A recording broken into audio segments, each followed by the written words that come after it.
ನಾಲತವಾಡ ಸಮಾಜ ಸೇವಕರಾದ ಮತ್ತು ಕ್ರೀಡಾ ಪ್ರೇಮಿಗಳಾದ ಮಹಂತೇಶ್ ಗಂಗನಗೌಡರ್ 45ನೇ ಹುಟ್ಟುಹಬ್ಬದಂದು ಯುವ ಗೆಳಗೆಯರ ಬಳಗದಿಂದ ಸರ್ಕಾರಿ ಆಸ್ಪತ್ರೆಗೆ ತೆರಳಿ ರೋಗಿಗಳಿಗೆ ಹಣ್ಣು ಹಂಪಲುಗಳನ್ನು ನೀಡಿ ಅವರ ಹುಟ್ಟುಹಬ್ಬವನ್ನು ಆಚರಣೆ ಮಾಡಲಾಯಿತು. ಈ ಸಂದರ್ಭದಲ್ಲಿ ತೋಟಗೇರಿಯ ಗುರುಮೂರ್ತಿ ಸ್ವಾಮಿಗಳು ಮತ್ತು ಪಟ್ಟಣ ಪಂಚಾಯಿತಿ ಉಪಾಧ್ಯಕ್ಷರಾದಂತಹ ಬಸವರಾಜ ಗಡ್ಡಿ, ಪಟ್ಟಣ ಪಂಚಾಯಿತಿ ಸದಸ್ಯರಾದಂತಹ ಅಮರಪ್ಪ ಸಿರಿ, ನರಸಪ್ಪ ನವಲಿ, ವೀರೇಶ್ ಗಂಗನಗೌಡ, ಶರಣು ಕನಿಕೇರಿ, ಮೈಬೂಬ್ ಗಂಗೂರ್, ಖಾಜಾ ಹುಸೇನಿ, ಕಥೀಬ್ ಮುಲ್ಲಾ ಮತ್ತು ಆಸ್ಪತ್ರೆ ವೈದ್ಯರಾದ ಅಬ್ದುಲ್ ರಜಾಕ್, ಚಿಲ್ಮರ್ಕೂರ್, ಎಂಎಸ್ ಪಾಟೀಲ್, ಸುಚಿತ್ರಾ ಈರಣ್ಣ, ಕಸಬಿಗೌಡರ್, ಮಲ್ಲನಗೌಡ, ಬಸವರಾಜ್, ಸೋಮು ಮಂಜುನಾಥ್ ಸಿಬ್ಬಂದಿ ಮತ್ತು ವೀರೇಶ್ವರ ವೃತ್ತದಲ್ಲಿ ಗೆಳೆಯರ ಬಳಗದಿಂದ ಹಾಲಿನ ಅಭಿಷೇಕದೊಂದಿಗೆ ಹುಟ್ಟುಹಬ್ಬವನ್ನು ಆಚರಿಸಲಾಯಿತು. ಶರಣು ಹೂಗಾರ್, ನಾಲತವಾಡ.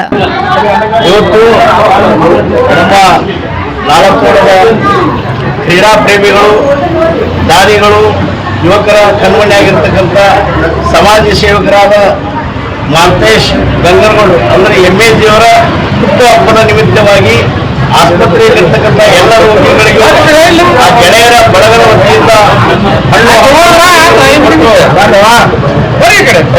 ಹುಟ್ಟುಹಬ್ಬವನ್ನು ಆಚರಣೆ ಮಾಡಲಾಗಿದೆ.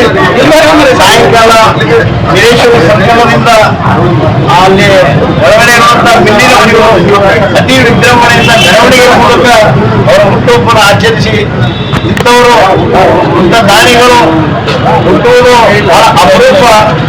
ಅಂಥವರಿಗೆ ದಾನ ಮಾಡುವಂಥ ಶಕ್ತಿಯನ್ನು, ಆಯುಷ್ಯ, ಆರೋಗ್ಯ, ಭಾಗ್ಯವನ್ನು ಶರಣ ವೀರೇಶ್ವರರು ಕೊಟ್ಟು ಕಾಪಾಡಲಿ ಅಂತ ಹೇಳುತ್ತಾ ಎರಡು ಮಾತುಗಳನ್ನು